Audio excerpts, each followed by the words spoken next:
Hello friends, welcome to Soros's classes.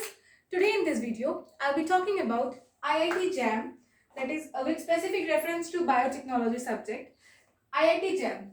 So what is IIT JAM? Let us start with a very basic thing, that is knowing the full form. So IIT JAM, it is IIT stands for Indian Institute of Technology and JAM stands for Joint Admission Test for Masters. So IIT JAM is basically a national level entrance test that are being conducted by IITs and IIScs for the admission of the candidates into various MSc and integrated MSc courses that are being offered by these institutions. So in this video, I'll be giving an overview about this examination, its examination date, form, the cost of the application form, eligibility criteria, pattern, selection procedure, syllabus strategy, and of course, I'll be talking with specific reference to biotechnology. So this video is specifically for all those who want to sit for this examination in the coming time, and thus they want to have a very clear idea about this examination, or also for those who have a plan to sit for this examination in the nearby future, and thus they want to know each and every detail about this examination and its pattern and all. So let's get started. IIT JAM. So as I've already said that this is an national level entrance examination conducted for MSc and integrated MSc courses provided by IITs, IIScs. However, one very interesting thing is that though it is named as IIT JAM, but it is also provided by IIT, IISc, IISRs, and of course NITs also. So इसके नाम पे मत जाइए कि मतलब नाम IIT jam में तो सिर्फ और सिर्फ IIT ही इसको प्रोवाइड करते हैं, बट नहीं, ये चारों इंस्टीट्यूशन से मतलब आप अगर जैम क्लियर करते हैं देन आप इस चारों इंस्टीट्यूशंस में अप्लाई कर सकते हैं provided your subjects are being taught in this institutions. Fine. Now let's come to the examination date. See, every year the examination takes place around February. So आपका February 2021 में आपका ये एग्जाम हो जाएंगे. आपके application forms I think has been closed, और आपके मतलब एवरी ईयर आपके जो एप्लीकेशन फॉर्म्स है वो आपके सितंबर या अक्टूबर में रिलीज हो जाते हैं एंड आपके एग्जाम्स फरवरी में होते हैं. सो नेक्स्ट ईयर फरवरी 2021 में एग्जाम्स होने वाले हैं. If you come to the cost of the form, so अगर आप जनरल और ओबीसी हैं, इफ यू आर जनरल और OBC and you are a male and if you are a male and you belong to general और OBC, तब आपके लिए fees हो जाता है 1,500 for one paper, and if you are applying for two papers then it becomes 2,100. While if you are SC, ST, PWD and female candidate belonging to any category, then आपके लिए एक paper का cost हो जाएगा 750 and दो paper का cost हो जाएगा आपका 1,050. Now आपका ये क्वेश्चन आ सकता है, it is very obvious that what is this paper 1 and paper 2. See, basically IIT JAM is conducted in 7 subjects. What are the 7 subjects? Mathematics, statistical mathematics, geology, economics, chemistry, physics and biotechnology. ये 7 subjects में आपके IIT JAM exams conduct करते हैं. Math, statistical mathematics, geology, economics, chemistry, physics and biotechnology. See the interesting thing is that ये जो 4 examinations है up to economics, ये चारों एग्जामिनेशन आपके मॉर्निंग शिफ्ट में होते हैं. It takes place in the morning shift and the other remaining 3 examinations takes place in the afternoon और द इवनिंग शिफ्ट. मतलब दोनों एग्जामिनेशंस एक ही दिन में होते हैं बट शिफ्ट अलग हो जाते हैं. सो द टॉप 4 एग्जामिनेशंस, मतलब टॉप 4 सब्जेक्ट्स के जो एग्जामिनेशंस हैं वो आपके मॉर्निंग शिफ्ट में हो जाते हैं, और जो बाकी 3 हैं वो आपके इवनिंग या आफ्टरनून शिफ्ट में हो जाते हैं. So here paper 1 and paper 2 means you can apply, जैसे कि आपने एक मैथ्स में अप्लाई किया एंड देन आपने बायोटेक्नोलॉजी में अप्लाई किया, provided you fulfil the eligibility criteria और द एलिजिबिलिटी रिक्वायरमेंट, तो आप एलिजिबल हो जाते हैं इन दोनों एग्जाम में बैठने के लिए. मतलब you can sit for both the exams, for maths also as well as for biotechnology too. But the thing is that मतलब आप जब 2 पेपर के लिए अपना फॉर्म भर रहे हैं then do not fill up the form for the subjects in the same slot. मतलब आप अगर मैथ्स एंड इकोनॉमिक्स के लिए करते हैं देन आपको इन दोनों में से कोई एक ही एग्जाम देना पड़ेगा, because both the exams takes place in one single slot. तो आपको अगर आप एग्जाम्स दो पेपर के लिए फॉर्म भर रहे हैं then you need to be very careful that you always fill up the form which are for the exams which are in two different slots. ठीक है, तो ये पेपर 1 एंड पेपर 2 कंसेप्ट था आपका. Then comes the eligibility. See, if you talk about the eligibility of JAM examination, there comes two criteria. One is ER and the other is MEQ. ER and MEQ. See, ER is what we call eligibility requirement, while MEQ we know it by the name as minimum educational qualification. ER and MEQ. So eligibility अगर हम ER का बात करें, eligibility requirement ER ये सारे subjects के लिए same होते हैं, व्हाइल MEQ डिफरेंट सब्जेक्ट्स के लिए डिफर करते हैं. सो अगर हम ER का बात करें that goes same for all the subjects. That is अगर आप जनरल कैटेगरी के हैं या OBC या NCL, EWS, if you belong to any of this categories then you need to have 55% aggregate in your graduation. मतलब आपके graduation में 55% marks या 5.5 CGPA होने चाहिए without rounding off. And if you belong to SC, ST and PWD, there goes some relaxation that you can have 50% as aggregate, तब भी आप eligible हो जाते हैं, या 5.0 CGPA. See, that should be without rounding off. मतलब आप without rounding off ये सब marks होना चाहिए. For example, आपका अगर 49.9 हो जाता है marks and आपने उसको convert कर दिया 50% में and you belong to an SC, ST category, then वो eligibility नहीं हो जाएगा. बिकॉज आपको विथआउट राउंडिंग ऑफ मतलब आपको पूरी 50% या उससे ज्यादा चाहिए फॉर बिकमिंग एलिजिबल. ये हो गया आपका year. And one more important thing that needs to be kept in mind is that अगर मतलब आपका जो लेटर डिग्री या फिर मतलब आपका CGPA में मार्क्स है, सो इसका जो परसेंटेज इक्विवेलेंस होगा, कैसे परसेंटेज इक्विवेलेंस काउंट होगा, ये आपके रेस्पेक्टेड यूनिवर्सिटीज खुद डिसाइड करेंगे. मीन्स ऐसा हो सकता है कि IIT दिल्ली जो जिस तरीके से CGPA या लेटर डिग्रीज को परसेंटेज में कन्वर्ट करती है, this might be different from IIT Roorkee और IIT इंदौर. सो ये डिफरेंसेस आपके रेस्पेक्टिव इंस्टीट्यूशंस पे डिपेंड करेंगे. Now let's come to MEQ. That is minimum educational qualification. MEQ is minimum educational qualification. It differs from universities to universities. हर एक universities का MEQ हर एक subjects के लिए डिफरेंट होते हैं. अगर हम MSc इन बायोटेक्नोलॉजी का बात करें तो यहाँ पे आपका जो MEQ हो जाता है, मतलब MSc in biotechnology it is provided only by IIT-B and IIT-I. तो IIT-B मीन्स IIT बॉम्बे जो कि अभी मुंबई है, मतलब IIT Bombay and IIT Indore. इन दोनों इंस्टीट्यूशंस में ही आपके MSc इन बायोटेक्नोलॉजी पढ़ाए जाते हैं. सो इन दोनों में ही आपके जैसे MEQ के लिए कोई रेस्ट्रिक्शंस नहीं है, like you need to have graduation from so and so stream, ऐसा कुछ नहीं है. आपका किसी भी स्ट्रीम से ग्रेजुएशन हो that is applicable. It's just that अगर आप जनरल कैटेगरी जो मैंने ER का बात किया वो अगर आपका फुलफिल होता है तो आप किसी भी स्ट्रीम से अगर आपने ग्रेजुएशन किया है that doesn't count. You just need to clear this examination. Fine, you just need to clear this examination and then you are eligible for this for applying in these universities, that is IIT Mumbai and IIT Indore. तो इन्हीं दोनों institution में आपके मतलब MSc in biotechnology provide किए जाते हैं. However मतलब जो इंटीग्रेटेड MSc कोर्सेज है बायोटेक्नोलॉजी के, जैसे कि इसके साथ साथ PhD, MSc के साथ साथ PhD या बायोटेक्नोलॉजी के MSc के साथ साथ और भी कोई सब्जेक्ट्स के MSc, ये सब जो इंटीग्रेटेड कोर्सेज है ये और भी बहुत सारे IITs, IIScs, IISRs में प्रोवाइड किए जाते हैं. सो उसके लिए आपको मतलब एलिजिबिलिटी MEQ भी अलग अलग हो जाएंगे, उसके जो MEQ हो जाएंगे वो अलग अलग हो जाएंगे. But as in this video I am talking about MSc in biotechnology with particular reference.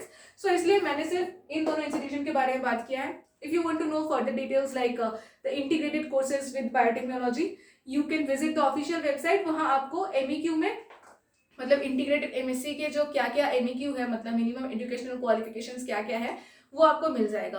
We will also provide the link in the description box जहाँ से आपको रीडायरेक्ट हो जाएंगे आप ऑफिशियल वेबसाइट में, वहाँ से आप एकदम डिटेल वे में देख सकते हैं.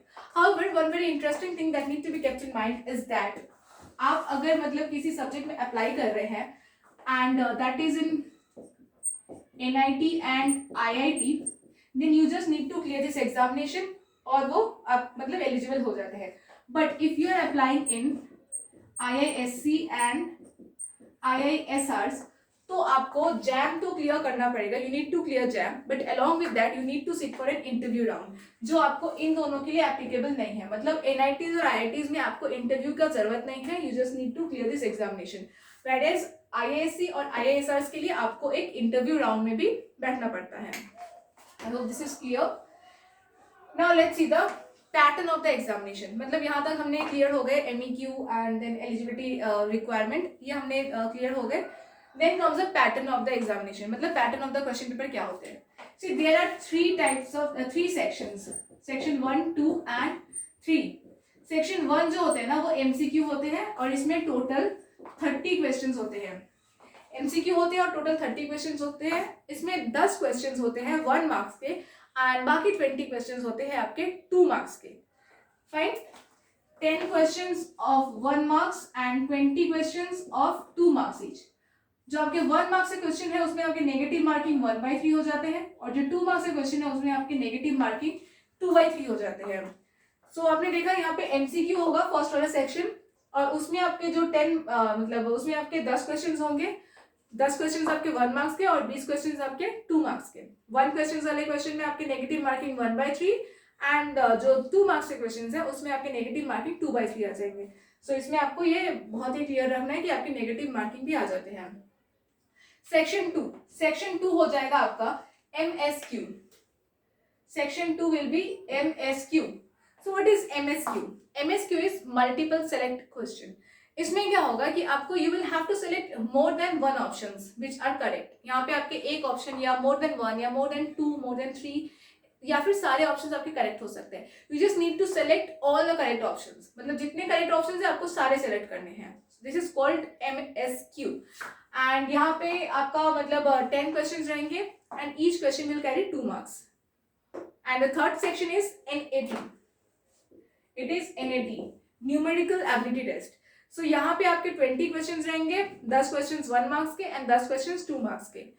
वन वेरी इंपॉर्टेंट थिंग जो आपको सेक्शन 2 और 3 में देखने को मिल जाएगा is that there comes no negative marking in section 2 and section 3। So आपके सेक्शन 2 और सेक्शन 3 में कोई भी नेगेटिव मार्किंग एप्लीकेबल नहीं होंगे। That is a very good thing.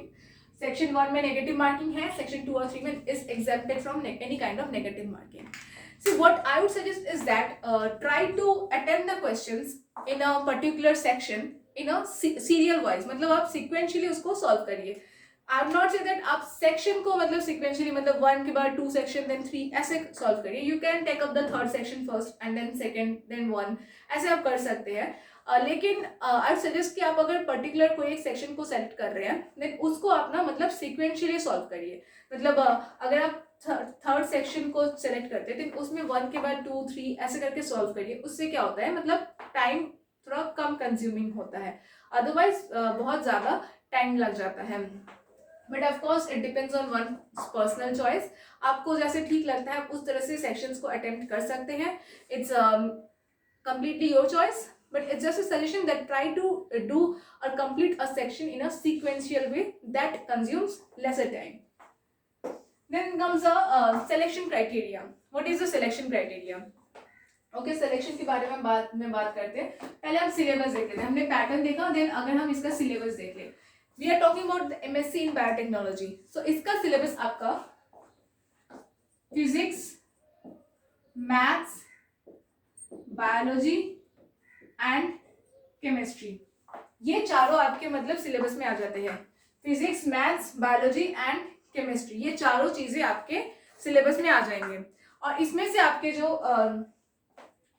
मतलब ये तो आपके ब्रॉड टॉपिक्स हो गए, मतलब फिजिक्स, मैथ्स, केमिस्ट्री, बायोलॉजी, ये तो आपके पूरी ब्रॉड टॉपिक्स हो गए। तो इसमें तो आपके मतलब सब टॉपिक्स हैं बहुत सारे, मतलब this topics are further divided into sub topics. हम लोग आपको मतलब लिंक डिस्क्रिप्शन बॉक्स में प्रोवाइड कर देंगे, वहाँ पे आपको मतलब दिख जाएगा कि मतलब इसके सब टॉपिक्स क्या है। ऑफकोर्स आप कभी भी प्रोसीड कर रहे हैं, so you need to have a very clear idea कि मतलब इन सब का मतलब सब टॉपिक्स क्या होगा या मतलब हाउ आर दे डिवाइडेड। इसका आपको पूरा मतलब ये मतलब आपको पूरा एकदम नॉलेज होना चाहिए कि मतलब इनके सब टॉपिक्स क्या है एंड इसको मतलब किस तरह से सॉल्व करना है, इनके कौन कौन से पार्ट्स को बहुत ज़्यादा फोकस करना है। और वन वेरी इंटरेस्टिंग थिंग जो कि आपको दिमाग में रखना इज दैट जो फिजिक्स और मैथ्स के क्वेश्चंस है ना, वो फिजिक्स और मैथ्स के क्वेश्चंस आपके सिर्फ 10+2 लेवल के ही पूछे जाते हैं, while बायोलॉजी एंड केमिस्ट्री के आपके 10+2+3 लेवल के पूछे जाते हैं। सी फिजिक्स और मैथ्स में आपने जो 12 तक पढ़ा है या 12 में पढ़ा है वही आपके एग्जाम्स में उसी लेवल के क्वेश्चंस आते हैं फिजिक्स और मैथ्स से, while बायोलॉजी और केमिस्ट्री के जो क्वेश्चंस होते हैं वो आपके मतलब 12 प्लस ग्रेजुएशन में आपने जितने पढ़े हैं उन सबसे बेस होके आते हैं। सो मतलब आपका मतलब बायोलॉजी और केमिस्ट्री में आपने जो भी ग्रेजुएशन डेज में पढ़ा है प्लस आपने अपने 12th क्लास में 10 मतलब जो आपने 10 से लेकर 12 तक जो भी आपने पढ़ा है वो सब आपका मतलब इस एग्जाम में आ जाता है। सो ये चीज़ आपको ध्यान में रखना है कि फिजिक्स और मैथ्स का लेवल थोड़ा सा कम होता है एंड उसके बाद आपका बायोलॉजी और केमिस्ट्री का लेवल थोड़ा एडवांस्ड हो जाता है।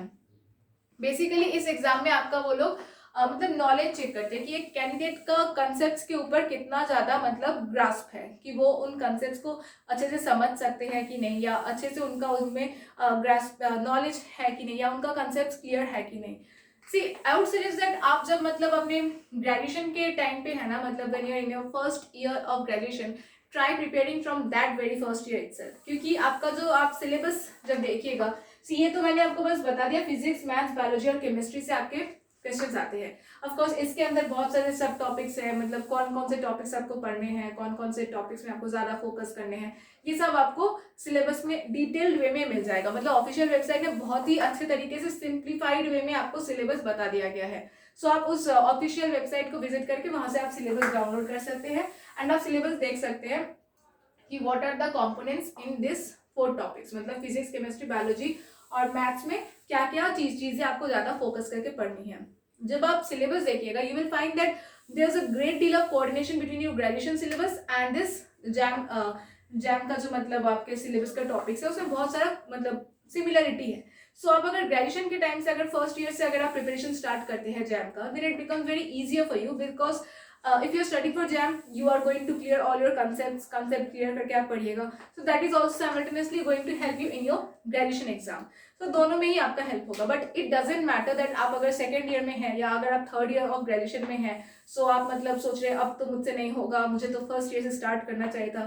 so this is not the matter, मतलब जब जागो तभी सवेरा, we just need to do hard work as well as smart work, तो हमारा ये एग्जाम क्लियर हो जाएगा। अगर हम सिलेक्शन का बात करते हैं, मतलब what is the selection procedure, and selection procedure is that after giving the JAM examination you will be provided a candidate will be provided AIR, मतलब नॉट हवाबाजी but AIR, that is all India ranking. तो आपको India में आपका क्या rank है वो बता दिया जाएगा। Then the institutions will bring out their opening and closing ranks. For example जैसे IIT इंदौर ने कहा कि उनका ओपनिंग एंड क्लोजिंग रैंक 100 से लेकर 200 तक है। So the candidates falling between those ranks can apply in that particular institutions.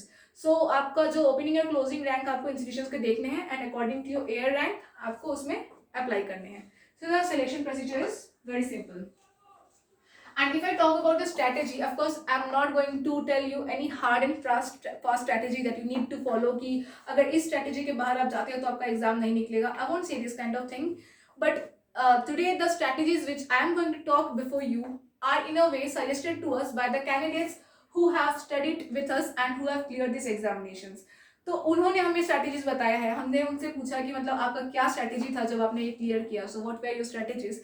Then they told us that their strategy was that they in a way worked while managing the time. वो लोग हमेशा time management के साथ चलते थे because graduation में उन्हें graduation का भी पढ़ाई करना है प्लस इसका भी प्रिपरेशन करना है। सो time management was a very important thing and the second important thing was consistency. मतलब ऐसा नहीं था कि आज पढ़ने का मन किया पढ़ लिए, कल नहीं मन कर रहा है नहीं पढ़े, ऐसा नहीं करना है। We need consistency. सो आपको मतलब प्रॉपर वे में पढ़ाई करना है एंड कंसिस्टेंसी मेंटेन करना है।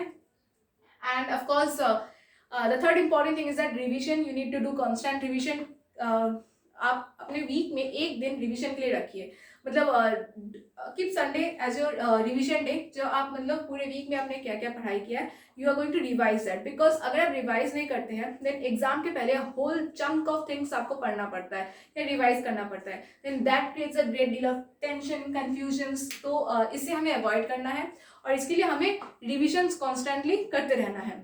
Along with revisions what we need to do is give mock test. See, बचपन से we are like being told that if you give tests and all, then your I mean, then your knowledge gets refined और आपका जो exam का डर है वो कटता है. So similar thing अभी भी काम करता है. अगर आप mock test देते हैं, it in a way tests your knowledge. मतलब you are studying, but you need to know whether you are studying in the right direction or whether some topics are being left out or what are the portions in which you need to give more efforts or more focus. So वो सब आप जब mock test दीजिएगा ना, तब आपको पता चलेगा कि किस किस एरियाज में आपको और ज़्यादा मेहनत करना है या और ज़्यादा फोकस करना है या कहाँ आपके गलती हो रही है. So after giving mock test our work doesn't end here. We at Solaris classes provide mock test on a regular basis, and our work doesn't end there, because after providing mock test, candidates may have, I mean, it's obvious that candidates would have doubts and queries. So we at Solaris classes provide free doubt clearing sessions along with mock test, and that too even one-to-one doubt clearing sessions, because there are many candidates who face problem in asking their questions before everybody. So we provide one-to-one doubt clearing sessions where our experts teachers sit with the candidates and they talk about their problems and queries and doubts, and then the experts clear it away, because you should not carry your doubts and queries to the examination hall. Clear it away. आपका doubts आपके problems सब clear कर लीजिए, because we are here to help you. We are here to provide you all the help that you need. ये हमारा मतलब sole motto है कि हम आपको सारा help provide कर सके. 24/7 हम आपके लिए available हैं. आपको जितना help चाहिए, we are here to provide you all the help. We provide study materials, recorded lectures, so that आपको जब भी आपको रिवीजन का मतलब मौका मिले आप उस लेक्चर्स को बार बार देख सके. हमारे स्टडी मटेरियल्स हम फ्लिपकार्ट या अमेजन में भी आपको मिलते हैं. And Solaris classes study material आप अगर फ्लिपकार्ट या अमेजन में सर्च करें आपको मिलेंगे वहाँ पे भी. And if you take our classes that of course goes free of cost, then हम रिकॉर्डेड लेक्चर्स प्रोवाइड करते हैं एंड मेनी सच थिंग्स जो कि आपको हेल्प कर सके. सो हम अपना सारा मतलब प्रोसेस करते हैं कि हम आपको सारा हेल्प कर सके. See, here what we provide is that हम हार्ड वर्क के लिए आपको सारा प्रोसेस बताएंगे. मतलब हार्ड वर्क तो आप जानते ही है कैसे करना है, but here we also provide you the details of smart work, क्योंकि हार्ड वर्क के साथ साथ हमें स्मार्ट वर्क करना है. If we work smartly along with hard work, then ये एग्जाम क्लियर करना बहुत ईजी हो जाएगा. एंड आफ्टर ऑल मतलब इतने रिस्पेक्टेड इतने रेप्यूटेड इंस्टीट्यूशन से आप अगर ये पढ़ाई करते हैं, it gives you a very bright future, very bright scope in your future. So we are here to provide you all the help that you need.